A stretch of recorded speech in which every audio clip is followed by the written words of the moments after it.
Hello and welcome to 2025 Women in Engineering Rising Star Awards online event. I'm Chitra Sethi, Editorial Director at SAE Media Group. Thank you so much for joining us today. We are thrilled to kick off the Rising Star Awards, a celebration of innovation, leadership, and the future of engineering.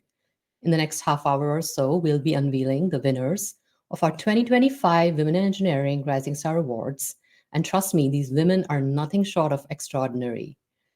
These winners have not only had a positive impact on their profession and are making an impact beyond their companies, but their exemplary work also inspires the next generation of women engineers. Before we begin, let's take a moment to thank our amazing sponsors. Thank you to our platinum sponsors, Interpower, KHK USA, and Microlumen. Thank you also to our gold sponsors, AI Tech, Amada Welltech, Coilcraft, and Microspec, and our silver sponsors, Crystal, Confluent, and Maxon. Your commitment helps us honor excellence, innovation, and leadership of women in engineering. So thank you so much for supporting us. I would also like to acknowledge our supporting sponsors, A3, AUVSI, Stripes, We United, Women in Automotive, and SAE International. Your support fuels this celebration of excellence, innovation, and leadership. So thank you for standing with us. And a huge thank you also goes to our esteemed panel of judges who were selected by the editors of SAE Media Group. Their thoughtful evaluation and deep expertise helped us identify the brightest rising stars. You can see their names and faces on the screen right now, and we are incredibly grateful to each of every one of them for their time and care that they devoted to this process. Thank you so much for all your help and your time. And thank you everyone who supported this program. Also today, we have a special guest joining us, the 2024 Rising Star Awards winner for the automotive category, Bruke Argoa. Bruke is a functional safety engineer at General Motors and was our Rising Star last year for the automotive category. Joining her for a fireside chat is Sebastian Blanco, Editor-in-Chief of Automotive Engineering Magazine. Welcome, Bruke and Sebastian. Take it away. Thank you, Chitra, and thank you for setting us up and explaining a little bit what RSA is all about. Hello, everyone. Thank you so much for joining us. As Chitra said, my name is Sebastian Blanco. I'm the editor-in-chief of Automotive Engineering Magazine here at SAE. And Brooke, I'd really like to thank you for joining us today. It was an exciting ride last year as we got this award show started. Thank you so much for coming back and telling us a little bit about yourself and the awards. Yeah, absolutely. As a little bit of background for those of you watching today, Brooke was a civil engineer before joining the automotive industry with a job at GM in 2015 and worked in various positions at GM since then, as you can imagine. She was an interior studio design engineer, a pneumatic seat comfort systems design release engineer, and we can't know for sure what our independent judges were thinking once they were scoring things last year, but I can't help but imagine that your broad background was an asset both to those scoring judges and also in your daily life as an engineer today. Let's start with your job. You're a functional safety integration engineer. What does that mean? What does your day look like for you these days? So every day is a little bit different, but at the core, my job is making sure that vehicles are safe. I'm the point of contact for overall vehicle safety for certain vehicle products, both our development vehicles and also customer vehicles. The highlight of my job is the hands-on part of it, where I get to do vehicle assessments on our test tracks almost every day for people who love driving cars and like to just get away from their desk for a little bit. That is one of the one of the better parts of the job, just to take some time and get in a vehicle. It's also helped me learn our vehicles, like from a software standpoint, all the features and functions. This role really gives me insight to that. I work cross-functionally across many teams, so that's exciting. I get to interact with a lot of different people, and again, it just gives me insight into different parts of our company that I didn't have before, such as our software integration, which now I almost feel like an expert. But overall, I do make sure that when we're testing vehicles and we have development software calibrations in them, that our engineers can use them safely and not put themselves at risk, or any of our facilities at risk. So overall, I just make sure that people stay safe, our engineers and our customers. I know all of us are very thankful for you and other people doing those kind of jobs. I just wanted to mention to the crowd, or to the audience, I believe my video camera is acting strange. Sorry about that, having some technical difficulties, but we will continue in it, because the important part is not me. It is the award winners that we're focusing on today. Okay, can we go back to the beginning for you? What can you say sparked your interest in engineering? And can you pinpoint when you thought engineering was a field you wanted to pursue? So that's a funny story for me. It actually started with an Army aptitude test that I took in the 10th grade. I was invited to a recognition ceremony where the presenter told us that everybody in the room, which was a small group of students, had the top scores in the 11th and 12th grade.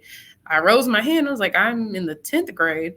And they said, you must have accidentally checked that you were in the 11th or 12th grade, because the way they did the scoring and how they did the recognition was different between freshmen and sophomores versus junior and seniors. So that mix-up gave me access to a deeper conversation about my test scores, and the speaker was able to go in and to talk to each one of us and go through those and show us like where our strengths were. And through that test, I found that engineering was where I had the strongest capabilities.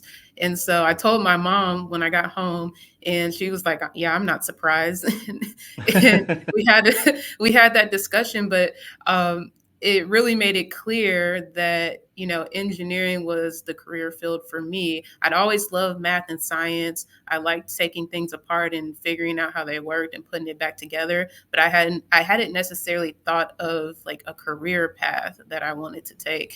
And so after having that mix up with the test, which worked into my favor, I was able to align what I was good at, what I like to do, to an actual career path. And ultimately, I did pursue a degree in engineering. I love the idea of the happy accident sometimes turning into something beautiful. You never know quite what might happen. But you've been in the auto industry long enough now that I believe you've probably been able to see at least some changes. And if you think back to how you started, you always had an aptitude, as you said, but there was this beautiful little mix up that helped spark your path. How different, if at all, do you think it is for young women or like female graduates today starting out their career compared to when you graduated, when you were looking for a job back at the beginning? Yeah, so I think there's been a lot of progress with just representation in general. I believe since I graduated till now, there's been more women that have obtained engineering degrees and entered the workforce, which is awesome, because now that means that younger engineers who are coming in, they now have role models and someone they can see actually doing the things that they want to achieve. And that visibility is incredibly empowering. It helps young women see all the possibilities in front of them in an almost tangible, way. And gives them more access to mentors who can understand, mentors and coaches and even sponsors that can understand, the things that they go through as women and their perspectives. So I really think there's been a lot of progress just from the standpoint of more representation in the workforce. Can we dig into that just a little bit more? Can you talk about the importance of either a role model for you or potentially people being role models for younger generations? Yeah, so I learned that I had to have role models. I think it's so important. I believe, trailblazing is awesome, and there's definitely much needed. That's much needed, is to have trailblazers who just go and figure it out. I probably would eventually have gotten to where I am without mentors or coaches, but I know it would have taken much longer, and there would have been a lot more trial and error. So I any role that I'm in, any space that I want to go to, I go and seek out mentors to help me and help me understand some of my blind spots where I can grow, encouragement, affirming, if I'm doing something well. And I have numerous examples of those, but I have one example where my former executive director, she reached out to me when I was in a different role, and she's since retired, but um, she always holds a special place in my heart because she never gave up on me. She reached out to me maybe a year prior, and she's like, "Hey, I think there's this role that you might enjoy." And I was nervous. I was scared. I didn't think it was something that I wanted to do. I didn't know much about it. It was safety, and I was like, I don't know. And it took a year before I finally she circled back around and was like, "Hey, there's another role for you. I think this is something you should look into." And I finally was like, okay. She encouraged me. She's like, "Look, you got to step out of your comfort zone, try new things. And this role, based on everything that you told me, it it check boxes all the things that you're looking to grow in. So, apply." She's like, "Apply for it." Do it. And Yeah. so without having that encouragement, I probably would have been in the same role I was before. But since she encouraged me, she, affirmed that, this is something that I can do, something that aligns with my goals for myself and my career. I made the leap over into safety. And I'm so thankful that I had her as a mentor, because not only was she able to bring me over, she also connected me with other mentors to help continue to build me, especially after she after she retired. So it's always great to have those mentors in your back pocket to help you through your journey. And I think the younger you are, having a coach, a mentor, a role model, the better. Even young girls, it's on us women who have graduated or have gone through the experience to go back to the elementary schools, even be that role model for the young girls and young women who may not know that they have talents and skills that actually align with the STEM field. They just don't know it because they haven't seen the representation of it. So I think it's super important to have role models and also seek out mentors and coaches and sponsors. Yeah, I like that. That's sort of on the one end of people who are already in it, trying to bring in other people. Can you talk a little bit about the reasons for doing that? You talk about like trailblazing is cool and all, but it's also kind of difficult. But there are benefits to having a broader engineering work stat or work team, people from different perspectives. Can you talk a little bit about the ways that you feel your gender gives you a different perspective and perhaps different, things that you can bring to the previously more male-dominated areas?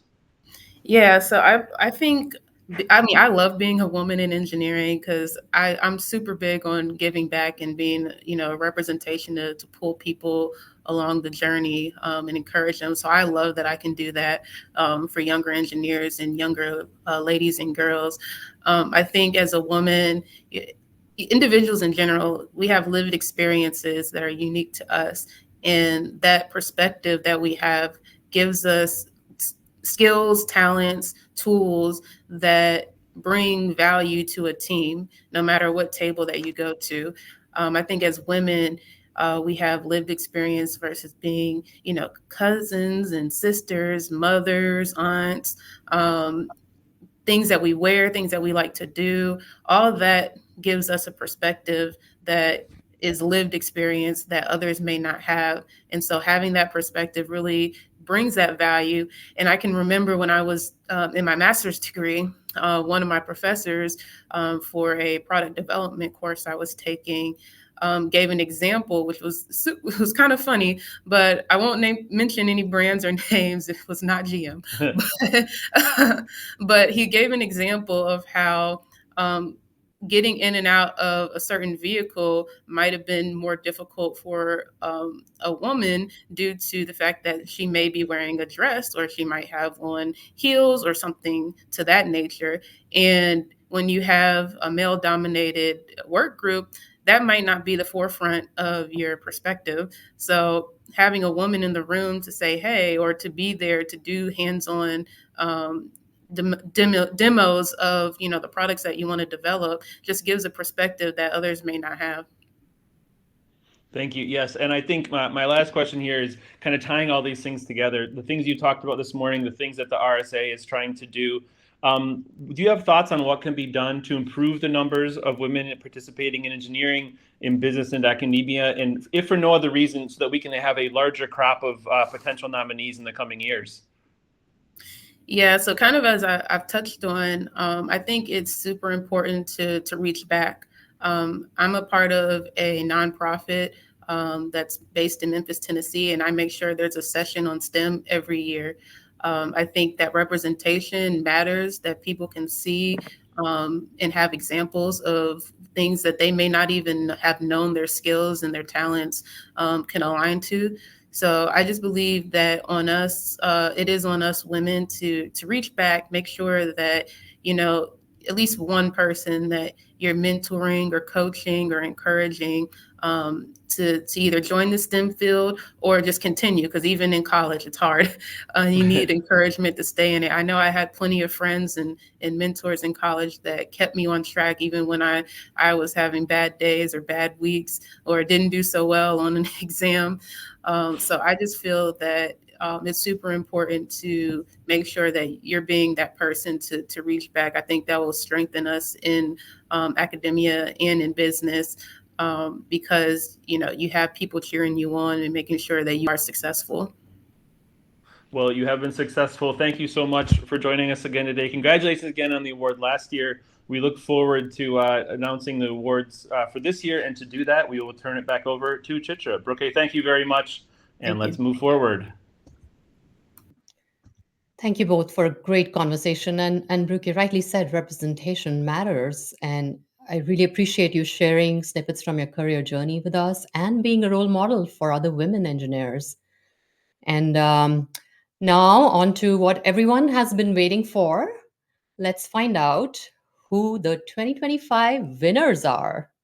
We have selected 6 winners who have demonstrated outstanding innovation and leadership, as well as enhanced the engineering profession through their contributions to the society in 6 powerhouse categories: aerospace defense, automotive and transportation, electronics, manufacturing materials, medical, and robotics, automation, and AI.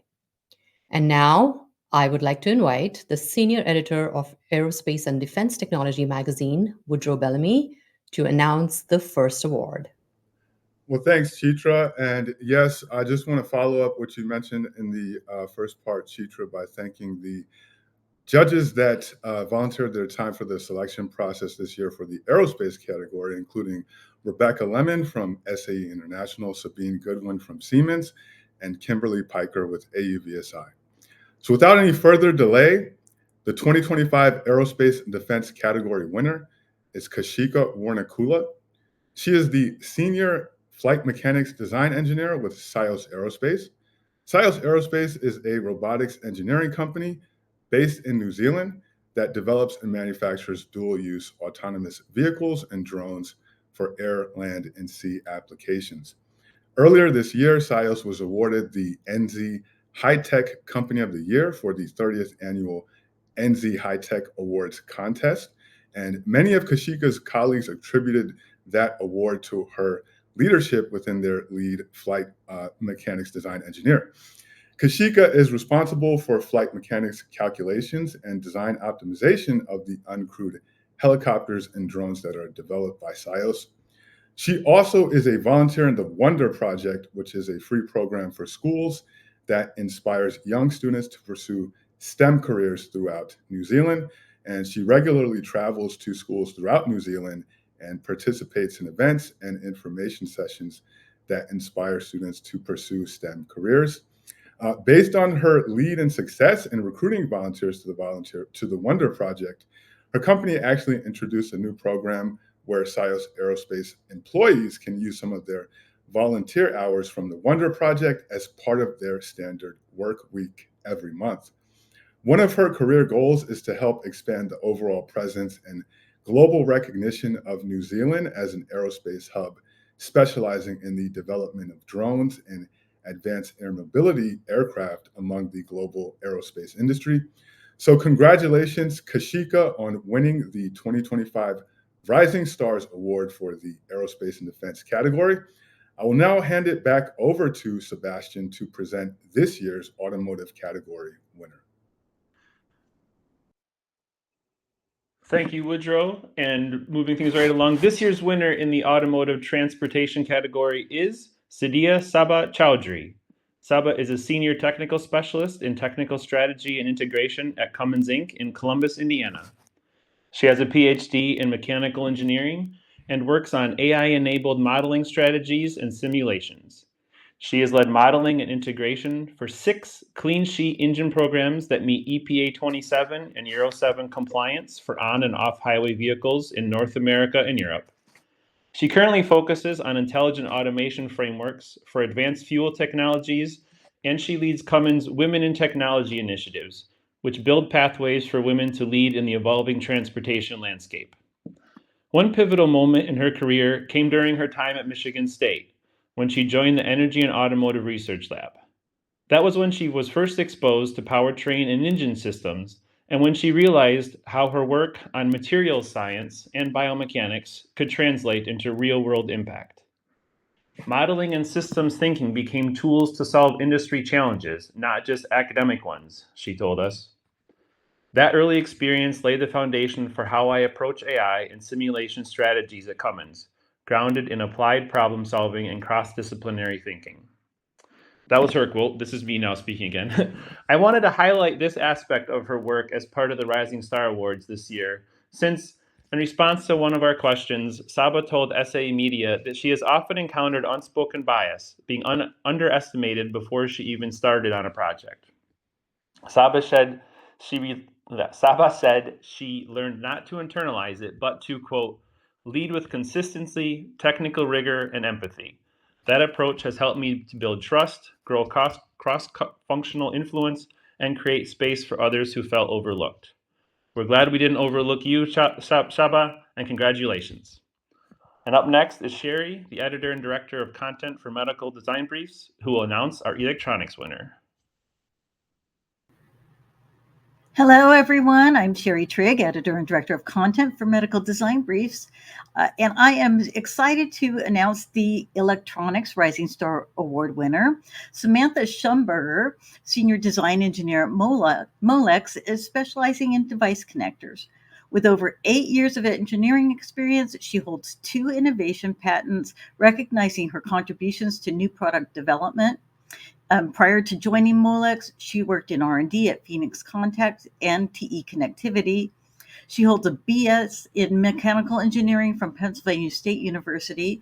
But Samantha is passionate about STEM outreach, and she's previously volunteered her time with First Robotics and various other local STEM outreach programs. Her advice to young women engineers aspiring to be leaders is to recognize that leadership isn't defined by a title.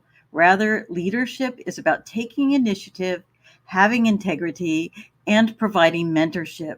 Leading by example is powerful. Trust your voice and your values, speak up, and build strong relationships. According to Samantha, that's great advice. And with that, now I'm going to turn it back over to Chitra for our next award. Thanks, Sherry. Thank you. It's my pleasure to announce the Rising Star Award winner in the Manufacturing and Materials category. And the winner is Mariam Suleiman. Mariam is a first-generation college graduate and the first female engineer from her community in Gwagwalada, Nigeria. She's a control engineer currently at Process and Control Engineering, and she starts her doctorate in mechanical engineering this fall at the University of Texas at Austin. Her long-term ambition is to become an industrial engineer and mentor, driving innovation in automation. Mariam is also the co-founder of the Females in Clean Energy Foundation, which supports SDGs 4, 5, and 7. After completing her doctorate, she plans to establish a research and training division within her foundation to equip students, especially women, with tools and community support in engineering design and human-robot collaboration. She is also committed to advancing Africa's robotics sector through workforce training, innovative research, and impactful educational programs. Mariam is an impactful role model who uplifts other women through intentional mentorship, advocacy, and example. Through her structured mentorship group, she provides academic, career, and personal guidance to 22 female students, STEM students across 6 Nigerian universities, offering the support she once lacked as a woman in a male dominated undergrad program. Her own trajectory from a first generation student to an engineer and PhD student has challenged cultural norms. By openly sharing her journey and championing access to fully funded graduate programs abroad, she has inspired many young women to pursue higher education and professional goals. Mentees regularly credit her support in securing scholarships, internships, and research opportunities. Mariam's passion for paying it forward, coupled with her advocacy for gender equity in engineering, is helping build a new generation of confident, capable women in STEM. Congrats, Mariam, on this well deserved recognition and continue the great work you are doing. And now I'll hand it back to Sherry for the next award. Thank you, Chitra. So this next one is our Medical Rising Star Award winner. Debbie Teodorescu is an invasive and heart failure cardiologist, and she's founder and board director of Surgibox. She earned her MD and her master's from Harvard and her master's of engineering from Boston University. Debbie completed her medicine and cardiology training at Brown and Cedars-Sinai and previously served on the Harvard faculty. She practices cardiology at the Pulse Heart Institute, where she leads cardiovascular research and innovation. And her company, Surgibox, is a multinational company that is transforming surgical safety at the point of need. Her advice to young women engineers aspiring to be leaders is key. Figure out what rules and boundaries that you cannot break, those that you can break, but usually at some cost, and those that you must break, and then proceed accordingly. Congratulations, Debbie. And with that, now I turn it back over to Chitra. Thanks, Sherry. And last but not the least, the winner in the Robotics, Automation, and AI category is Ipsita Mohanty, who is a co-founder of QApp and vice chair of IEEE Women in Engineering Santa Clara Valley in California. An AI entrepreneur, researcher, and industry leader, Ipsita previously served as principal ML engineer at Salesforce, where she spearheaded the launch of Tableau Agents, a multi-model, multi-agent RAG system transforming natural language to visualization. She has also led AI initiatives at Walmart Labs and Goldman Sachs and has been honored with multiple global AI leadership awards. The most exciting part, according to Ipsita, about her work is transforming how people and organizations engage with data through agentic RAG and multimodal AI systems. When asked for her advice for other women engineers, she said, "My advice to young women engineers is to lead with both innovation and responsibility. Technical excellence is essential, but authentic leadership in AI means designing systems that are ethical, inclusive, and trustworthy." She added, "Stay curious, speak up for fairness, and embed integrity into your work. As you grow, remember that leadership is not just about solving problems, but about ensuring technology benefits all communities and future generations." Thank you, Ipsita. Congrats. I love what you said about ensuring that technology benefits all communities and future generations. Spot on. You're truly inspirational, and congrats again for winning the Rising Star Award for Robotics to Automation and AI. And congratulations to all the incredible young women engineers who have won this prestigious Rising Star Award. Your hard work, dedication, and innovative spirit are not only commendable, but are also truly inspiring. These rising stars are making a powerful impact in their fields and lighting the way for the next generation of women in engineering.